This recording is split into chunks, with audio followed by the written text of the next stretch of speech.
Hey guys, it's Jack. I wanted to let you know that we're starting a new push for subscriptions here on Human Events Daily. So make sure that when you're listening to this podcast, you hit subscribe, you download it, and you share it with 5 of your friends. Make sure they're all going and downloading as well, because we need to get the signal out as much as possible. Look, we've done so much over the past couple of years since this show started, and we're only going to do so much more. Let's get it. This is what happens when the fourth turning meets fifth generation warfare.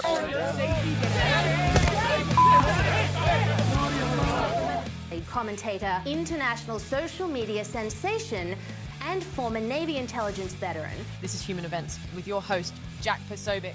Christ is king. Well, today the man accused of opening fire at the White House Correspondents' Dinner will be back in federal court in D.C. It's the first hearing since a judge refused to remove the top prosecutors from the case. With immigration enforcement in the spotlight this morning, President Trump nominating former Oklahoma State Trooper Lance Stroyer to head ICE. A preliminary hearing for an Ohio man accused of leading an alleged plot to attack a UFC event at the White House. 19-year-old Tyson Proper faces several federal charges, including conspiracy to commit an offense against the United States and attempted murder. Investigators say Proper's mother contacted the Knox County Sheriff's Office after he allegedly said he wanted to take out the, quote, evil government. Federal investigators say Proper spent $3,000 on guns and ammunition and believe he and at least 4 others were targeting President Trump, Vice President Vance, and other officials. The Supreme Court's expected to rule on several big cases today. It's the last scheduled opinion day of the term, and several decisions are still outstanding.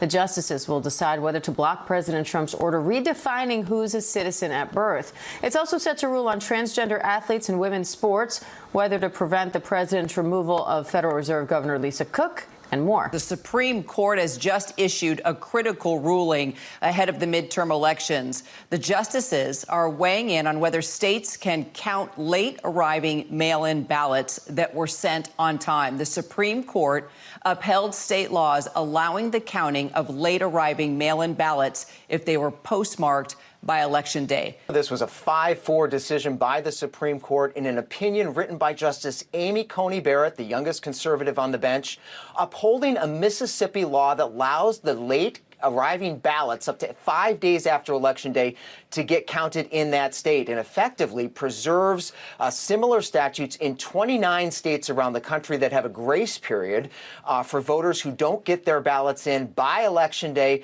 but a short period after.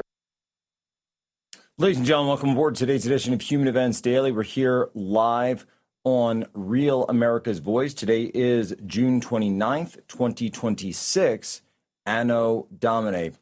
And folks, you know, a lot of news out of the Supreme Court. We will duck down, see what we can do to chop through it quite a bit. But, you know, some W's and some L's. And we have to be very clear about this. Where did President Trump come in strong? He came in strongest when it came to this ruling regarding his presidential power to fire independent board members of the federal government. I would actually go a step further and say that the court got it wrong when it came to his ability to fire members of the Federal Reserve Board. I would say the president clearly does have that ability. There is no question of that. But when you also look at the situation where they're saying the president has the full ability, and you go and look, Drudge is losing their mind over this. President Trump's a king. New York Times is losing their minds. The regulators, they're independent regulators. No. Need to come back here. Need to draw it back. There's no such thing as an independent agency of the federal government. It doesn't exist. You got to go back all the way to the beginning. Our government is a representative republic. It's supposed to be. This is what we're fighting for. The bureaucracy, the administrative state, that's what we're fighting against. The idea that unelected bureaucrats, and Joshua Lysak and Data Republican are putting out a great book about this called The Unelected. Great title, by the way. About how we have all of these forms, and it goes into the NGOs and others, of power over the people of this country that shouldn't be there, that shouldn't exist. We have this independent agency, and the independent agency has the power of the bureaucracy. Where is that? Where is that in the Constitution? Where in the Constitution does it talk about the power of the bureaucracy? It doesn't exist. It doesn't exist. Because this was an idea, a Wilsonian idea, Woodrow Wilson, of the government as a living organism. And the government as a living organism could exist beyond the Constitution, beyond checks and balances, beyond elections, beyond the people of this country having a say in their elected government. And so when they say the president is a king, I say, no, he's not. Because the president of the United States was elected. Donald Trump is the will of the people. And the will of the people, the popular vote, 7 out of 7 of the swing states, put him in that office. That is where power derives from in the United States, the consent of the governed. That's what July 4, 1776 was all about. And if you don't get that, you walk away. Just walk away from the conversation. Just get out. Because this is the president, Congress, and then the courts come in a limited capacity. We could even talk more about that, about how the courts have unconstitutionally granted themselves powers, as they have done over the years. Judicial review is not in the Constitution, by the way. Just saying. It's a big win. There's a big win, and the president should take his victory lap. Where we didn't get a big win was on mail-in ballots. And ladies and gentlemen, this is why you can't go through these things and think that the courts are going to come and save you. They're not. Amy Coney Barrett, she can't be trusted. She's shown herself. She's shown her true colors. No.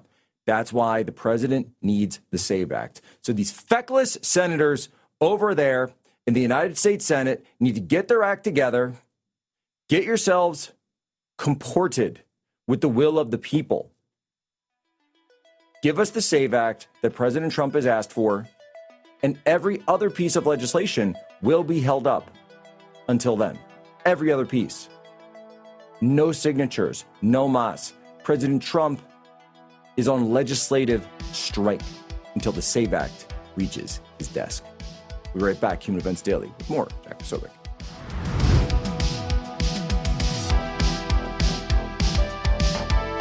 Stand in our way, and our golden age has just begun. This is Human Events with Jack Posobiec. Now it's time for everyone to understand what America First truly means. Welcome to the Second American Revolution.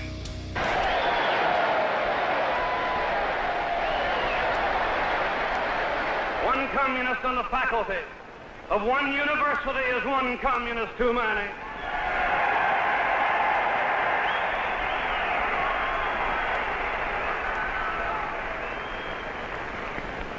One communist among the American advisors at Yalta was one communist too many.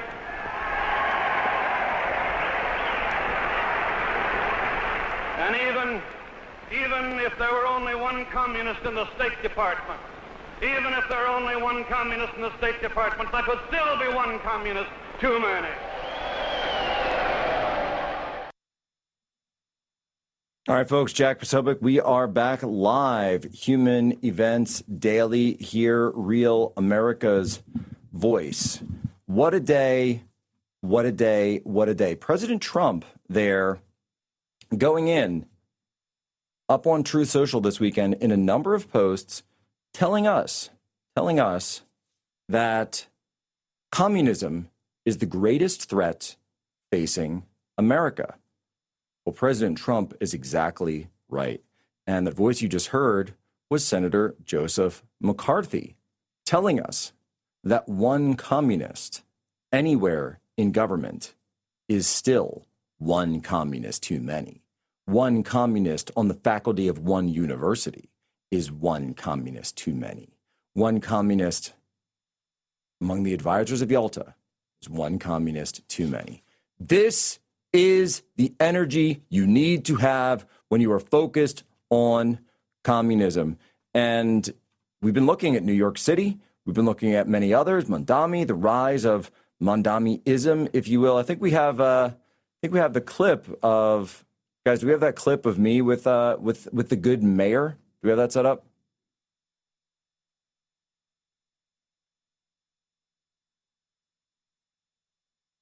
All right, let's run that clip, guys. Jack? Mr. President, I wanted to know one of the policies as well that Mayor-elect Mondami talked a number of times about on the campaign was shifting the tax burden for property taxes from what he called minority communities to white-based communities and putting more taxes on white people. I also noticed that in your acceptance speech you didn't mention anything about America or Christians or white people in general, and so I didn't know if that was one of the policies that you guys had spoken about. We focused on affordability. We focused on the cost of living crisis. What I will say is that I am very much interested in property tax reform because what we see right now in New York City is a system that is so inequitable that it can't even stand up in court.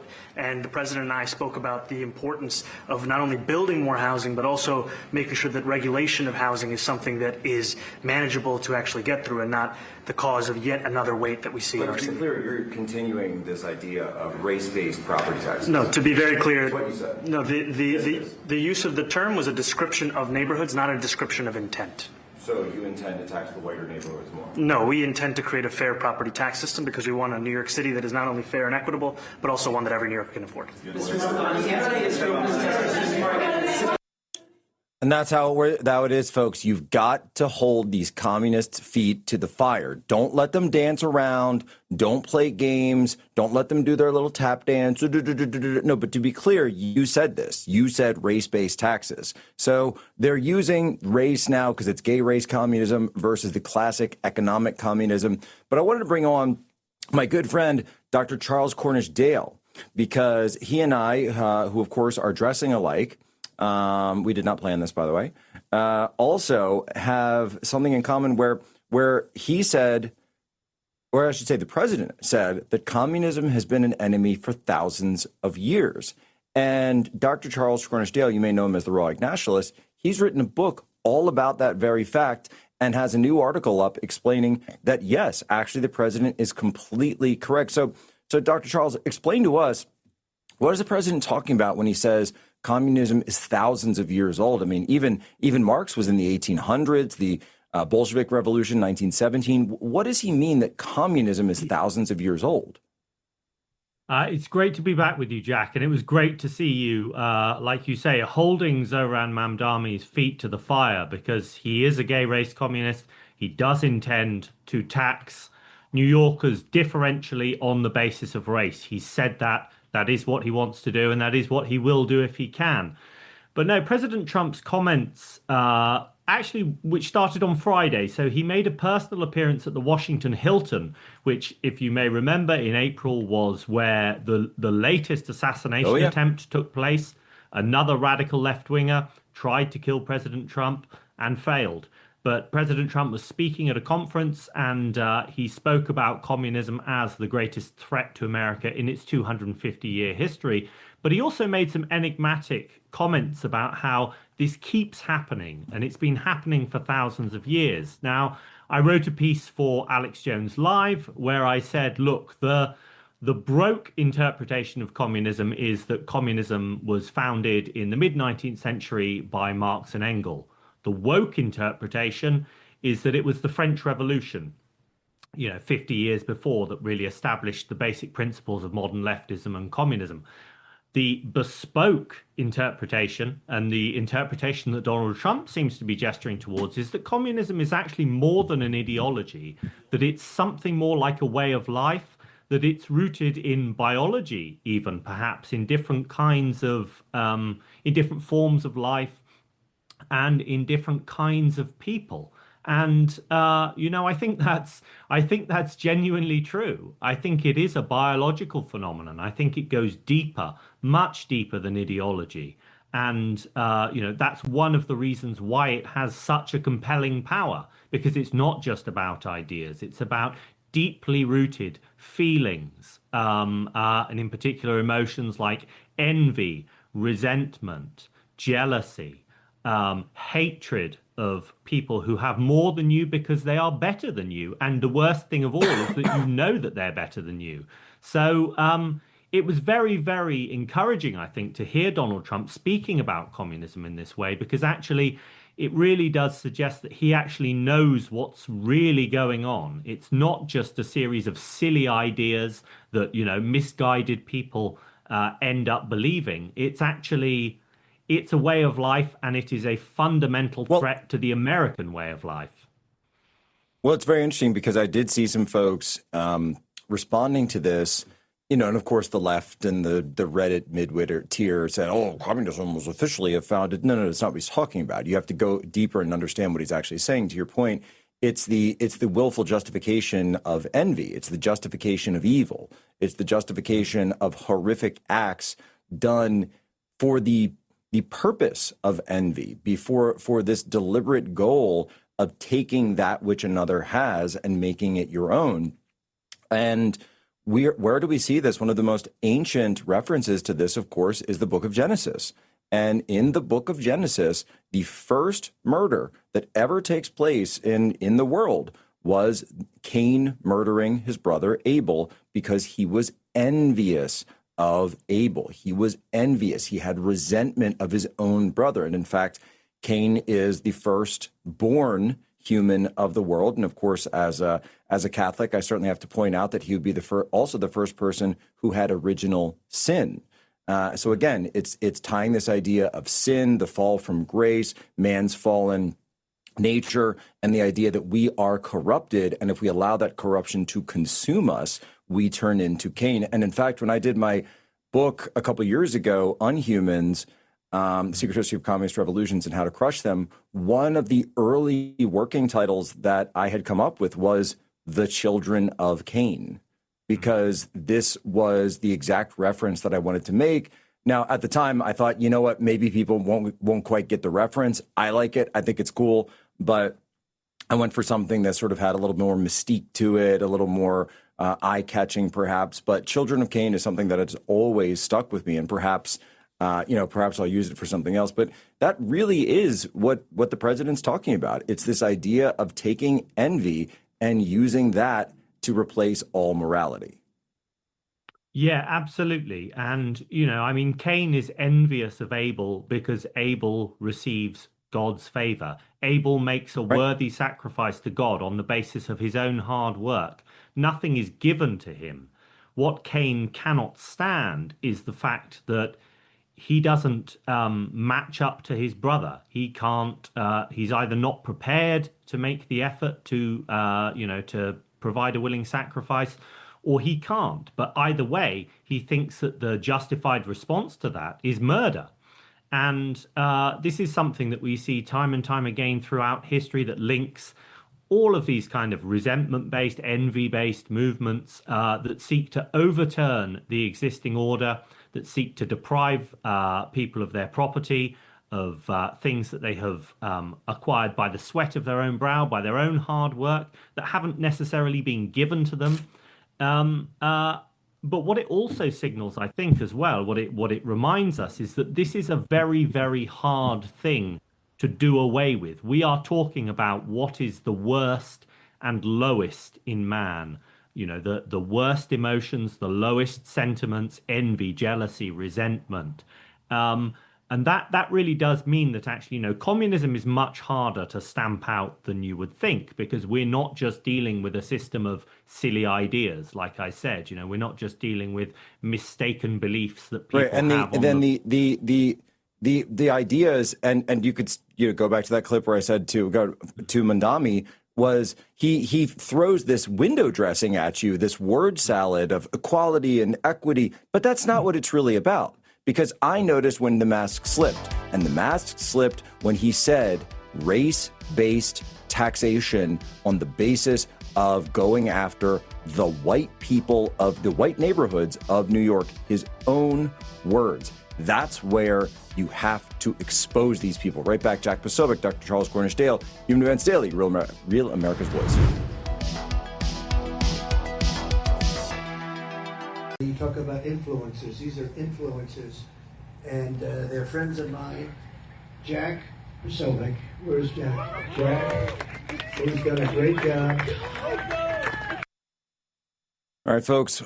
Well, America is hitting 250 years right now, and just a few days away. We are days away. This Saturday is the 250th birthday of the United States of America. Right now, as always, we are in a fight for its soul. In fact, the soul of all of Western civilization. Culture, economy, who gets your dollar? That's the battle we're in. And most wireless companies, they don't care what you stand for. They just want your cash. Well, Patriot Mobile is different. For more than 12 years, they've stood with Americans like us, backing the Christian conservative movement when everyone else stayed silent or worse. And here's the deal. You don't have to give up quality or service when you switch to Patriot Mobile. They deliver premium priority access on all 3 major U.S. networks. So you'll get the same coverage or better than you have today. Think switching is a hassle? It isn't. Keep your number, keep your phone, or upgrade. Their 100% U.S.-based customer support team can activate you in minutes. Still paying off a device? Patriot Mobile offers you a contract buyout. This is a defining year. We're in a fight for America's soul. We must work together to save our country. Go to patriotmobile.com/POSO or call 972-PATRIOT. Use promo code POSO for a free month of service. That's patriotmobile.com/POSO or call 972-PATRIOT and make the switch today. Now, we're on with Dr. Charles Cornish-Dale, who's written quite a bit about this, quite extensively. And he also has an interesting take on not just Cain and Abel, but also communism and envy and where this stems from. And you mentioned, Dr. Charles, in the last segment that perhaps certain people are unable to match the achievements of others. And in fact, this is something that we see in the story of Cain and Abel. We also see Christ himself speaking of this when he brings up the parable of the talents, that there are some individuals who are given greater talents than others. We're all called to use our talents. We're all called to make the best use of them. And we are told that it is a sin to not use our talents. We are told this by Jesus Christ himself. And yet he's very clear in that parable that not all is given and distributed equally. That lines up very interestingly with a book that you've written called The Last Men. Walk us through this thesis. Yeah, so my book is fundamentally about testosterone decline. It's about the civilizational testosterone decline that is taking place at present, 1% year on year, over years and decades. And you have to understand, testosterone is the master male hormone. Testosterone is what makes men men. And so, if we're seeing a civilizational decline in testosterone, we would expect to see civilizational effects on the social and the political level, and that's exactly what is happening. Scientific research suggests that testosterone does have political effects. It has effects on men's attitudes and behaviors. If you give a man a dose of testosterone in an experimental setting, he's more likely to show in-group preference, so that he's more likely to be tribal. He's also more likely to be comfortable with hierarchy and inequality. And look, we have to understand the fundamental difference between left and right, between the communist mindset and between the conservative mindset, turns on the issue of hierarchy and inequality. Conservatives want to maintain hierarchy and inequality because they recognize not only that it's natural, but that it's necessary. You have to have a hierarchy in order to have a functioning society because people have different abilities. And you need to use those abilities in different ways. The leftist project from the very beginning has been about flattening hierarchy, about getting rid of all forms of inequality, class, race, gender, and now with the transgenderism movement, biology as well.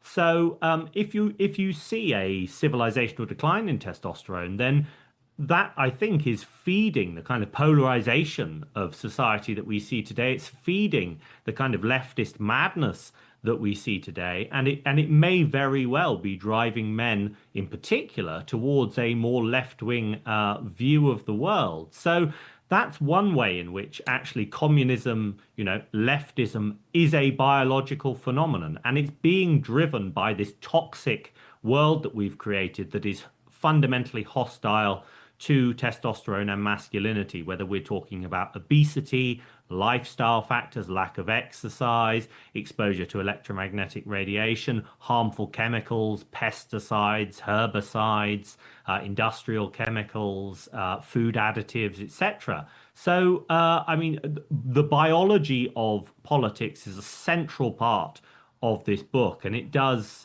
line up very well, I think, with what Donald Trump was saying about communism, being more than just an ideology, being something that is thousands of years old. Maybe it's hundreds of thousands of years old. Maybe it's encoded in the hormone molecules that circulate in our bodies. And this is fascinating because it is something where it ties together the ideas of Maha, which, huge political movement here in the United States, but also to something deeper, to something more, perhaps more natural, organic, that we've all sort of been experiencing. Something seems to be wrong, and perhaps it is actually this modern world and the modern food, but it drives down to these deeper ideas that we're all seeing. Even in Scott Adams, the great Scott Adams, when he was with us, used to say that he used to talk about modern music, and he said, "Where's the testosterone gone in music? Where is it?" Even 20 years ago or 15 years ago, you could turn on the radio and hear it, and he would say, I go around now and it seems like all the music is made for teenage girls, just everywhere that comes about. And we have to leave here, but I will throw this at you since you brought up the subject of masculinity. Took my kids this weekend to see the new He-Man movie, and 8 years old and 5 years old.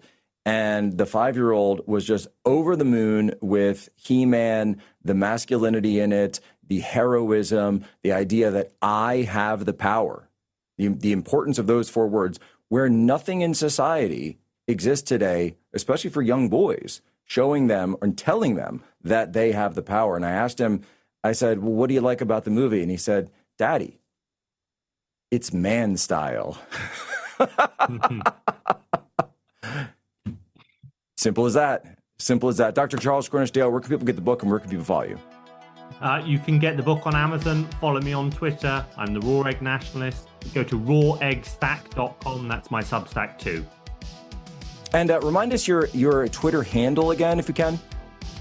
It's BabyGravy9, I'm afraid. Okay, very good. All right. Baby Gravies 1 to 8 are not available for comment. Right back. Jack Posobiec, Human Events Daily, Real America's Voice.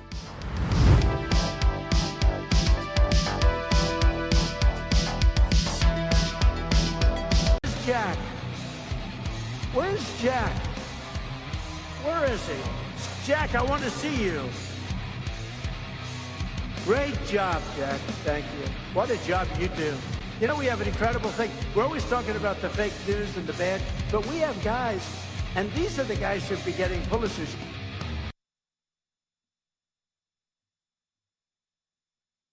All right, folks, Jack Posobiec, we are back live, Human Events Daily, Real America's Voice.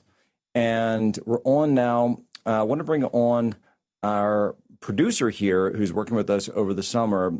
And we need to talk more about the plot against the UFC. And this was actually a massive, sprawling, national plot where they were going to attack the White House. You had a group that was connected through Signal and social media and other elements. They had a well-developed plan, which included not only planners, but financiers, people who were conducting armaments, building stockpiles of armaments, even a drone tech pilot and expert who was planning to build bombs with these drones. Now, the FBI found out about this. There's currently a manhunt underway for the last remaining individuals that were associated with this. But I wanted to get into the very latest. So our very own producer, Ellie, has actually been doing a ton of digging on this. She's done a great job. So producer Ellie, what is the latest in terms of the arrests and court appearances in the UFC plot?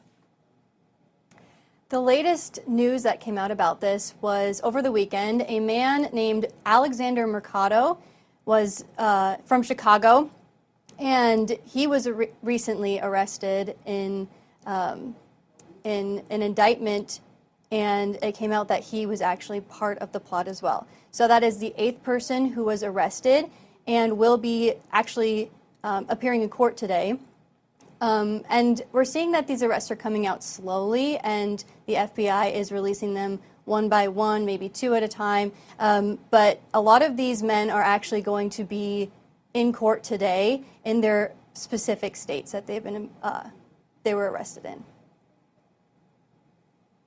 So they were arrested in these specific states. You've got multiple members of court, so members going to the trial right now. So as it stands, do we know exactly? And I understand that the FBI hasn't put out everything on this because it's still ongoing. Do we know how many are still outstanding? Let's say it was 23 total. Do we know how many are still out there? Right.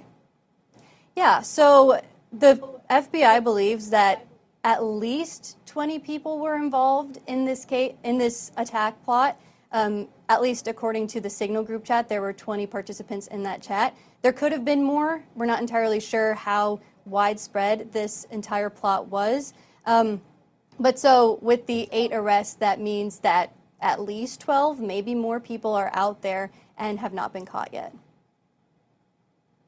So 8 to 12 still out there, and they have not been caught yet. So this is an incredible piece of an ongoing manhunt, something that, I remember when the Nancy Guthrie case was going on and mainstream media was all over this day in, day out. We have to find Nancy. We have to find her. Where are they? We even had a field correspondent, Kevin Posobiec, who went to the House, who was conducting ongoing assessments and ongoing investigation. But when it comes to this, it seems like the rest of the mainstream media hasn't really been putting this together at all. So we here at Human Events Daily are going to have to do the work that they just won't do. Walk us through a little bit. Who was the leader of this thing as the information has come out? Who does it seem was the guy really pulling the strings here? The man who was identified by several participants as the leader was a man named Abraham Alvarez, who went by the alias Shepherd on his social media platforms. Alvarez was 31 years old, and he was from Omaha, Nebraska. But he actually wasn't born in the United States. He was born in Mexico and entered the United States on a B-2 visitor visa and failed to deport before it expired on December 2001. Alvarez was able to stay in the United States under a act by the Obama administration known as the Deferred Action for Childhood Arrivals. So he was the ringleader of this entire thing. He was the one who was organizing the participants. He was the one who was organizing the meetup point in Fredericksburg, Virginia, where they all planned to meet before going to Washington, D.C. to carry out the attack. He was also the one who was planning the escape route as well. So he was leading the organization, or he was leading the conspiracy, but there were several people who were involved in other aspects. So there was a man who was charged with organizing the plot into tiers. So tier 1 would have had operators on the ground. There was another tier 2, drivers and drone operators. Tier 3 was logistical suppliers, and tier 4 was social media influencers. So they were organizing this plot not only to take out the President of the United States and several leaders of the cabinet, several members of Congress, and celebrities, but they were trying to actually jumpstart a revolution in the United States. So the idea was that they would jumpstart a revolution by, did they actually think that they could potentially take out the President of the United States or members of the cabinet, the senior leadership of the government?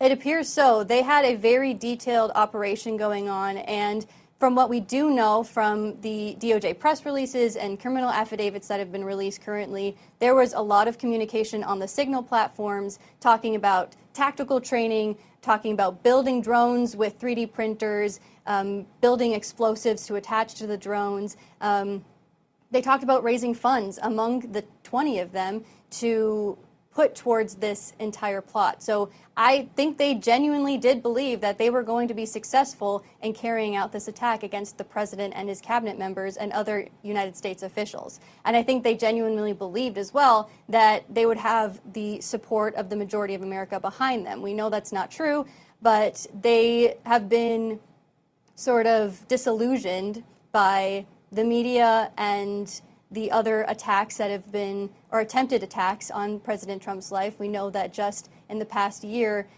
there have been several attempted, several who have tried to get close to the president, some who even got shots off. So I believe that they did think, because of all of the media surrounding these other attacks, and just the rhetoric that has been growing in the United States, that they were going to be successful and that they were going to get America going on a revolution.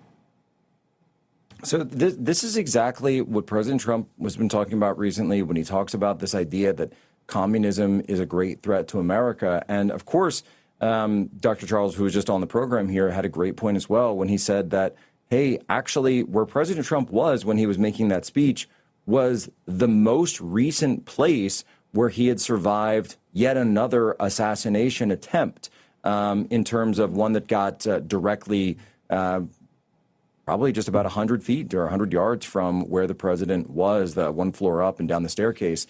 And so this idea that he would return there and specifically say, this is communism, this is revolutionary violence, that it's exactly what he's talking about. And I think you're 100% correct that we see this lineup between what the president's saying, not just the 3 assassination attempts that he has survived, but also even this plot, because there are these people who have come together and walk me through again. I mean, these people just were not, friends. They didn't know each other in person, in the physical space. They were actually all over the country and had kind of met through the internet. Is that correct?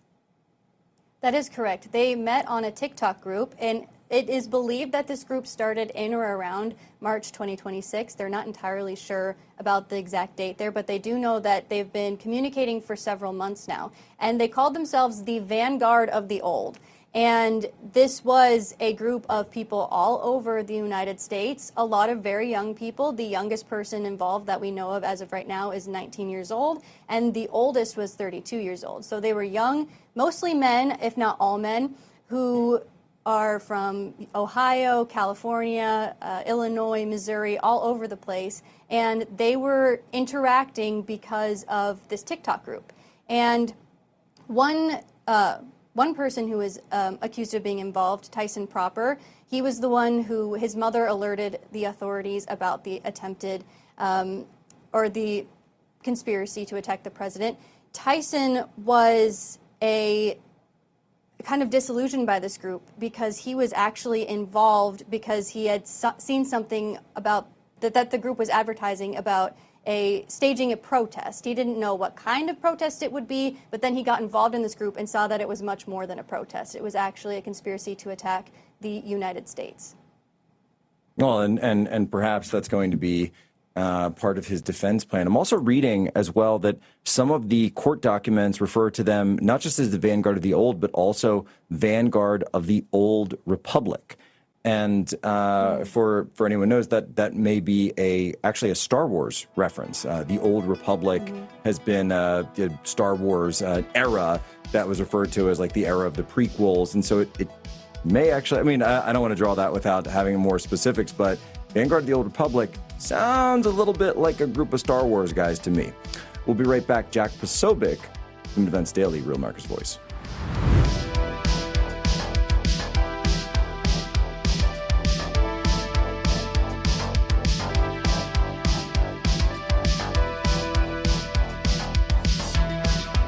Call this the Jack Posobiec Appreciation Hour. I can say confidently, I think Josh Shapiro would be the vice presidential nominee if it wasn't for Jack Posobiec. And that is, I'm being honest.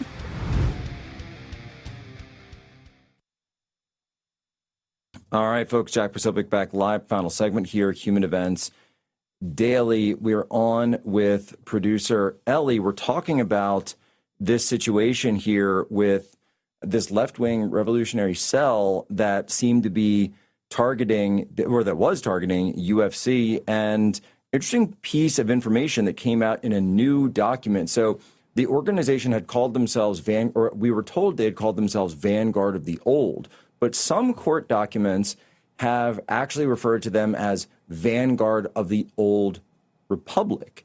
And of course, for anyone who's familiar with the internet knows that phrase, the Old Republic, refers to Star Wars and refers to a Star Wars, specifically game, an online MMORPG, so an online RPG game, where actually there is a group or a class of soldiers called the Vanguard, and which would speak to predominantly male members. Now, I don't know if that's definitely a Star Wars reference, but something that certainly piques my interest, because I have said for a long time that Star Wars has become very politicized, that the series has become politicized, and we also know that Mark Hamill, and I'm not going to make this accusation until we get more information, but we do know that Mark Hamill has recently made posts calling for the death of President Trump. He posted a picture of a gravestone with President Trump saying, "if only."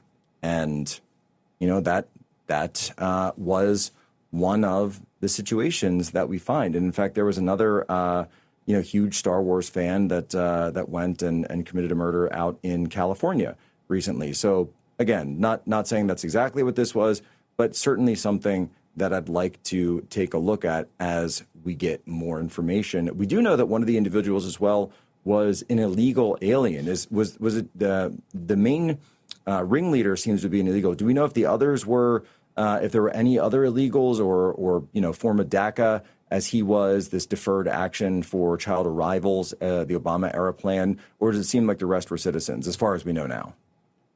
As far as we know, it seems to me that the rest were citizens. At least if they weren't, the FBI is keeping it quiet or just choosing not to focus on that because they haven't really released much in the press releases or affidavits about much of that information. It very well possibly could be, but yeah, we're not entirely sure as of right now where the other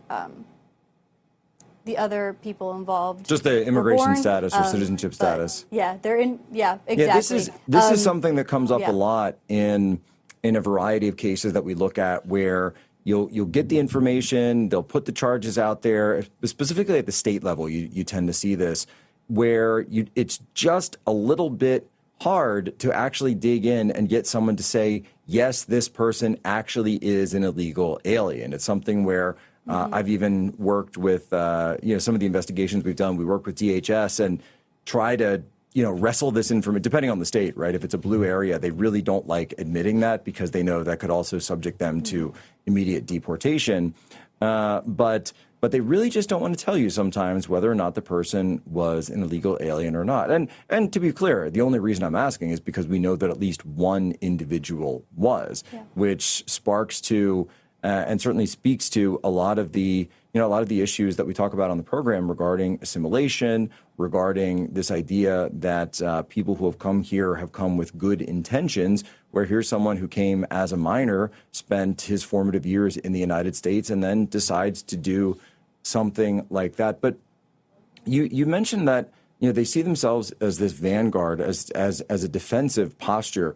When you've been reading through these court documents, their motivations, do they seem to be that they want to overthrow the government as it stands, or do they view themselves as sort of the defenders of the government that should be in power, just not Donald Trump and his supporters? That's a very good question and a very good perspective to look at this case with, because it is kind of murky as far as what they believe. I do know that most of that at least Proper, when he was interviewed by authorities, he did say that they wanted to spark a revolution in the United States, and they believe that their actions would lead to a greater revolution in the U.S. So as far as what that looks like practically, I don't know if they necessarily thought that far or if that information hasn't come out yet. But I do know that a lot of them were very unhappy with President Trump specifically. President Trump, as well as other members of Congress who were favorable towards Israel. I know that they were upset about the Epstein files and all of the controversy surrounding those. I know they were upset about how the government was using water. And so I know that they made a list of grievances. Well, as far as what they thought was going to be the outcome, it's really not entirely clear. As far as if they wanted a full-blown revolution of the government or if they wanted to transition to power, I'm not entirely sure yet. Yeah. 100%. And we need to also kind of understand the scale of the potential disaster that we're talking about. There were at least 100,000 people that were in attendance. 10,000, and then another, 10 to 15,000, and then another 85,000 in the fan area. There, not only to include the president, the first lady, the vice president, pretty much the entire cabinet was there. And then just all of the fans who were in the fan area who had shown up. There was a ticket lottery. It was totally free to attend. I was there myself with my wife.